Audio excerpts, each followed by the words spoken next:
অসম পুলিচৰ ৰিটেন কেতিয়া হ'ব মই ভাবোঁ যে ফেব্ৰুৱাৰী মাহ নহ'লে মাৰ্চৰ প্ৰথম ভাগতেই আমি অসম পুলিচৰ কনিষ্টবলসকলৰ পৰীক্ষাৰ ৰিটেন টেষ্টৰ কাম আমি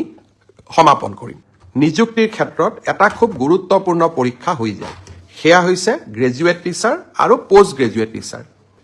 বহু লোকে মোক সুধিছে যে গ্ৰেজুৱেট টিচাৰ আৰু পোষ্ট গ্ৰেজুৱেট টিচাৰৰ যি পৰীক্ষা হৈ গ'ল সেই পৰীক্ষাৰ আমি OMR চিট পাম নে নাই সেই পৰীক্ষাৰো আমাক এনসাৰ কি দিব নে নাই বা এনসাৰ কিট থকা প্ৰশ্নৰ উত্তৰবিলাকক আমি প্ৰত্যাহ্বান জনাব পাৰিম নে আমি নোৱাৰো মই অত্যন্ত বিনম্ৰতাৰে সৈতে কম যে চৰকাৰী নিয়োগ পৰীক্ষাত স্বচ্ছতা অনাৰ বাবে আমি প্ৰতিশ্ৰুতিবদ্ধ কেইদিনমান আগতে হৈ যোৱা সাব ইন্সপেক্টৰ পৰীক্ষাৰো OMR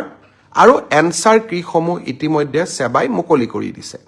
হাইস্কুলৰ যি গ্ৰেজুৱেট আৰু উচ্চতৰ মাধ্যমিক বিদ্যালয়ৰ যি পোষ্ট গ্ৰেজুৱেট টিচাৰ ৭,০০০ পদৰ বাবে যি পৰীক্ষা হৈ গ'ল সেই পৰীক্ষাৰো এনসাৰ কি আৰু পদৰ সংখ্যাটো অলপ মোৰ ইফাল সিফাল হ'ব পাৰে কিন্তু পৰীক্ষাটোৰ আনসাৰ কি